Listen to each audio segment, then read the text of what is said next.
welcome back to Summon Tesla. And today I do have something different because, well, it's something I've been trying to get my hands on for a while, and I finally did. Now, I've had this thing in my possession for a little bit, obviously based on the, well, channel art. You guys know exactly what that is. So what is it?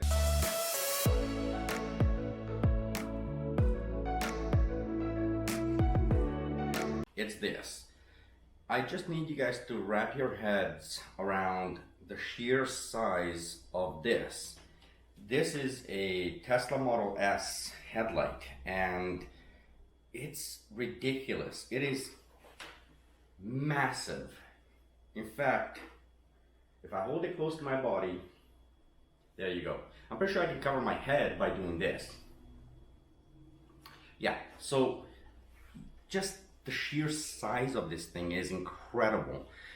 And I was surprised because, see, I tried to get my hands on one of these for a while now. The reason I tried to get my hands on one of these was basically because I had a little idea, I had a little side project I wanted to do, something, you know, as a centerpiece. What I didn't realize is once I got my hands on it, this is big. Now, on your car, you don't really think about it. You don't really look at it as such. And so I kind of imagine it a little bit differently. Obviously, I probably should have thought about it and measured stuff out first. But I actively hunted this thing down, and so I figured, you know what, I'm going to go ahead with my little project, and I'm going to get this done. Needless to say, it's probably not going to work. The biggest thing that I found that was really, really amazing is this thing was basically a broken item. It had a few clips broken from an accident. And the sheer size of it is not going to work for my project. But I figured, you know what, I'm going to break this thing apart and see what's inside and so forth and so on. That, on the other hand, became a 2-hour ordeal trying to break this thing apart. And now, in all fairness, I pretty much tore apart the entire back end of it. And yeah, it's a ton of work. These guys, you know, Tesla sealed this thing up so well. It is absolutely crazy how hard it is to open this thing up. Now you're probably asking yourself, what did I want to do? All I really wanted to do is create kind of like a little centerpiece. And you know, once I started this whole project and once I started looking into it, I realized that first of all, opening it up was a total disaster. But it kind of showed me something that I didn't expect to see, and that was these things are actually built pretty darn well. I mean, it's a headlight, and that headlight, the components, the unit, the whole thing, the way it's put together, it's a headlight, and yet it's complex. Trust me when I say it was not easy handling it. And again, it's heavy. And then so here I am, I basically started thinking, okay, well, if a simple headlight, you know, is this complex, well, is the rest of the car that complex? And sure enough, I find out that there's a ton of things about this car that is a lot more complex, a lot harder to get to than what I'm used to with my BMW or Ford or whoever it may be. I think the interesting part about this, you know, was first of all getting my hands on a light. Now what happens is, a lot of people don't realize this, but if you go to your body shop, let's say, you know, you get into a small accident and you have to replace a component, technically the body shop is not allowed to give you that part. If it's a broken piece, they actually have to throw it away. They're not supposed to give it to you.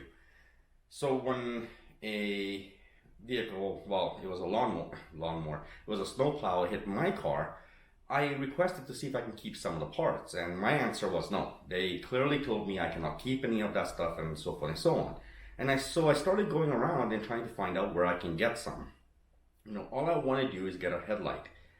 I'll tell you, this became a lot bigger deal than I thought it would be, and I'm sure that there's many ways around it, but ultimately I finally got my hands on one, and this one happened to be, you know, a bunch of the clips were broken, so yeah, it wasn't an accident.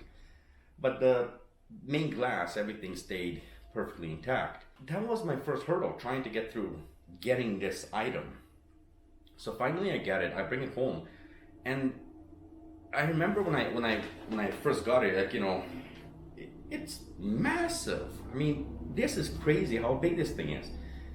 And it kind of surprised me a little bit. So I look at it, I go, okay, that's fine. You know, I'll figure it out. So I bring it home, and I remember my wife and I were sitting actually right whereabouts the camera is, and we were sitting, and I started, you know, taking out my tools, and next thing I know, I can't get into the darn light. The back plastic housing is stupid strong. It took forever to break it.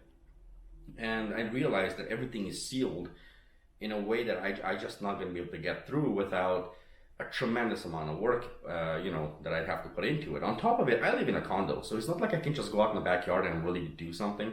I live in a condo, so I have to be, I am a little bit more weary about, you know, starting to bring out grinders. So eventually it got to the point where I just put it to the side, and it still amazes me. I still have it. I'm still thinking about doing the project. The problem is it's still way bigger than I actually initially expected. I don't know if the camera is going to capture this, but when I started looking internally, the components, wow, this thing's heavy. And again, just look at the size of this thing. The components inside, I mean, there are so many things in here. Now, obviously the duct tape, Gorilla Tape, sorry, didn't come with it. I just wanted to make, kind of hold all the components. But the amount of connections, heat sinks, and just sheer craziness that's happening in a single headlight is ridiculous. And again, this is just a headlight. It's the driver's side headlight. So yeah, one of the things that I found really amazing was this tiny little fan right there. I think it's crazy, you know. It's right there, and I actually got it working with a, I looked at all the wiring, I tried to figure out what goes where and so forth and so on, and I got it working with a 9-volt battery, so the fan works.